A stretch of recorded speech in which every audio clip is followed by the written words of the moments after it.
सोचिए, एक जहरीले सांप का काटना, एक ऐसी सिचुएशन जहां हर एक पल जिंदगी और मौत के बीच का फासला कम या ज्यादा कर सकता है।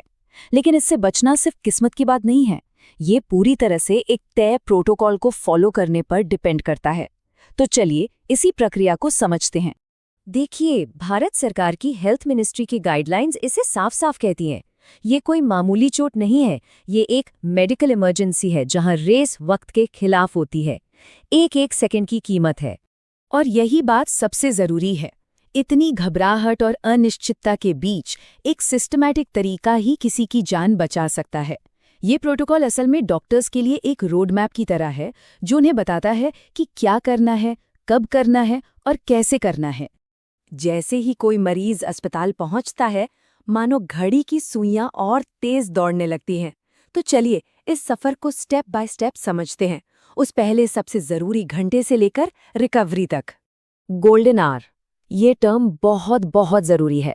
इसका सीधा सा मतलब है कि जैसे ही मेडिकल हेल्प मिले और जहर के लक्षण दिखें, फौरन एंटीवेनम की पहली डोज दी जानी चाहिए। जहर को फैलने से रोकने का ये पहला और सबसे बड़ा मौका होता है। जरा सी भी देर का मतलब है बॉडी को और ज्यादा डैमेज। और ये कोई छोटी मोटी समस्या नहीं है। एक नेशनल सर्वे के मुताबिक भारत में हर साल लगभग 45,900 लोग सांप के काटने से अपनी जान गंवा देते हैं। ये नंबर बताता है कि ये कितना बड़ा पब्लिक हेल्थ इश्यू है। तो सफर शुरू होता है मरीज के अस्पताल पहुंचते ही। सबसे पहला स्टेप ये तय करना कि सिचुएशन कितनी क्रिटिकल है। डॉक्टर्स फौरन मरीज को असेस करते हैं ताकि जानलेवा खतरों को पहचाना जा सके। इसके लिए वो एक खास अप्रोच का इस्तेमाल करते हैं जिसे कहते हैं CABDE। C मतलब सर्कुलेशन यानी पल्स और ब्लड प्रेशर, A यानी एयरवे, सांस की नली ठीक है, B यानी ब्रीदिंग, सांस चल रही है, D से डिसेबिलिटी यानी नर्वस सिस्टम कैसा काम कर रहा है, और E मतलब एक्सपोजर, पूरी बॉडी की जांच। ये एक बहुत तेज सिस्टमैटिक चेक होता है जिससे मरीज को फौरन स्टेबलाइज करने में मदद मिलती है। इस शुरुआती असेसमेंट में डॉक्टर्स 3 सबसे खतरनाक चीजें ढूंढते हैं। पहला, क्या जहर की वजह से ब्लड प्रेशर खतरनाक लेवल तक गिर गया है? दूसरा, क्या न्यूरोटॉक्सिक जहर ने सांस लेने वाली मसल्स को पैरालाइज कर दिया है? और तीसरा, क्या मरीज को कार्डियक अरेस्ट हो रहा है? इन सिचुएशंस पर तुरंत एक्शन लेना पड़ता है। अब आते हैं एक ऐसी बात पर जो शायद आपको हैरान कर दे।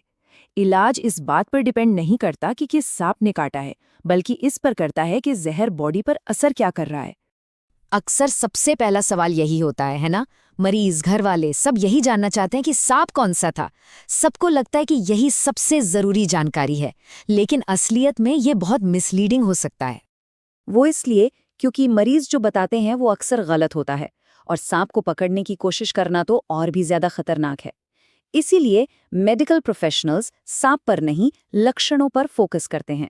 इसे ही कहते हैं सिंड्रोमिक अप्रोच। तो इस अप्रोच में डॉक्टर जहर के असर को 4 मेन सिंड्रोम में बांटते हैं। पहला, न्यूरोपैरालिटिक, जो नर्वस सिस्टम पर अटैक करता है, जैसे करेत के काटने पर होता है। दूसरा, वैस्कुलोटॉक्सिक, जो ब्लड वेसल्स और खून जमने की एबिलिटी पर असर डालता है, ये वाइपर के काटने में होता है। फिर है दर्दनाक सूजन, जिसमें बहुत तेजी से सूजन फैलती है। और चौथा, मायोटॉक्सिक, जो मसल्स को डैमेज करता है। तो डॉक्टर्स को कैसे पता चलता है कि खून पर असर हुआ है या नहीं? इसके लिए एक बहुत ही सिंपल पर ज़बरदस्त इफेक्टिव टेस्ट है, 20 minute whole blood clotting test या 20 WBCT। वाइपर जैसे वैस्कुलोटॉक्सिक जहर का पता लगाने के लिए ये सबसे ज़रूरी टूल्स में से एक है। इस टेस्ट के सिर्फ 2 ही रिजल्ट्स हो सकते हैं, और दोनों ही बिल्कुल क्लियर बताते हैं कि आगे क्या करना है।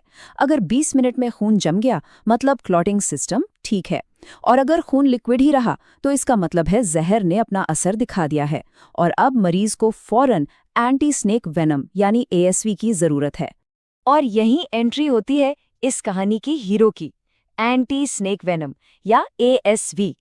जहर का यही एकमात्र स्पेसिफिक ट्रीटमेंट है। ये एक लाइफ सेविंग दवा है, लेकिन इसे इस्तेमाल करने के नियम बहुत सख्त हैं। ASV देने के कुछ पक्के नियम हैं। इसे हमेशा IV यानी नस में ही दिया जाता है, कभी भी सीधे जख्म पर या मसल में नहीं। स्टैंडर्ड स्टार्टिंग डोज है 10 वायल्स, और इस दौरान डॉक्टर्स को मरीज को बहुत क्लोजली मॉनिटर करना पड़ता है, किसी भी सीरियस एलर्जिक रिएक्शन के लिए। इसीलिए एपिनेफ्रिन का इंजेक्शन हमेशा तैयार रखा जाता है। अच्छा, एएसवी को सीधे इंजेक्शन की तरह नहीं देते। इसे सलाइन की बोतल में मिलाकर धीरे धीरे ड्रिप से चढ़ाया जाता है। इससे ये होता है कि दवा खून में आराम से बराबर फैलती है और पूरे शरीर में घूम रहे जहर को न्यूट्रलाइज करती है। लेकिन एक जरूरी बात समझनी होगी, एएसवी की भी अपनी लिमिटेशंस हैं।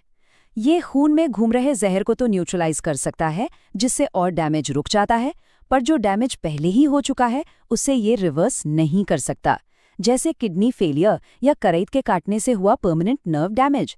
इसीलिए तो कहते हैं जल्दी इलाज इतना क्रिटिकल है। एएसवी देने का मतलब ये नहीं कि ट्रीटमेंट खत्म हो गया, बिल्कुल नहीं। अब सपोर्टिव केयर का फेज शुरू होता है। इसमें डॉक्टर्स उस डैमेज को मैनेज करते हैं जो जहर पहले ही कर चुका है। डॉक्टर्स लगातार साइंस और सिम्टम्स पर नजर रखते हैं, जैसे पिटोसिस यानी पलकों का गिरना। ये न्यूरोटॉक्सिक जहर का एक क्लासिक साइन है। इसे देखते ही डॉक्टर्स एट्रोपिन, नियोस्टिग्माइन जैसी दवाएं देते हैं जो नर्वस सिस्टम पर जहर के कुछ असर को रिवर्स कर सकती हैं। पेन मैनेजमेंट भी जरूरी है, पर यहाँ एक रूल है जो कभी नहीं तोड़ा जाता। दर्द के लिए सिर्फ पैरासिटामोल ही दी जा सकती है। एस्पिरिन या दूसरे एनएसएडीज देना सख्त मना है, क्योंकि ये ब्लीडिंग और किडनी प्रॉब्लम्स को और भी ज्यादा बढ़ा सकते हैं, जो वैस्कुलोटॉक्सिक जहर के साथ पहले से ही एक बड़ा रिस्क है। अब कभी कभी सिचुएशन प्राइमरी हेल्थ सेंटर के कंट्रोल से बाहर हो जाती है। मान लीजिए मरीज को वेंटिलेटर की जरूरत पड़ रही है, या एएसवी के बाद भी ब्लीडिंग नहीं रुक रही, या फिर किडनी फेल हो रही है, तो ऐसे में उन्हें फौरन एक बड़े अस्पताल में शिफ्ट करना पड़ता है जहां बेहतर फैसिलिटीज हों। तो आखिर में बात बस इतनी सी है, सांप का काटना बेशक एक डरावना एक्सपीरियंस है, लेकिन एक सेट प्रोटोकॉल के साथ डॉक्टर्स इसे एक मैनेजेबल मेडिकल इमरजेंसी बना देते हैं। इससे बचने के चांसेस बहुत बहुत बढ़ जाते हैं। ये केओस पर ऑर्डर की जीत है। ये प्रोटोकॉल लाइफ सेविंग है, पर तभी जब ये अवेलेबल हो। और यहीं एक बड़ा सवाल खड़ा होता है, उन दूरदराज के इलाकों का क्या, जहां ना तो ट्रेन्ड डॉक्टर्स हैं, ना प्रॉपर मेडिकल केयर और ना ही एएसवी की सप्लाई। ये सिर्फ एक मेडिकल इशू नहीं रह जाता, ये एक्सेस का भी इशू बन जाता है।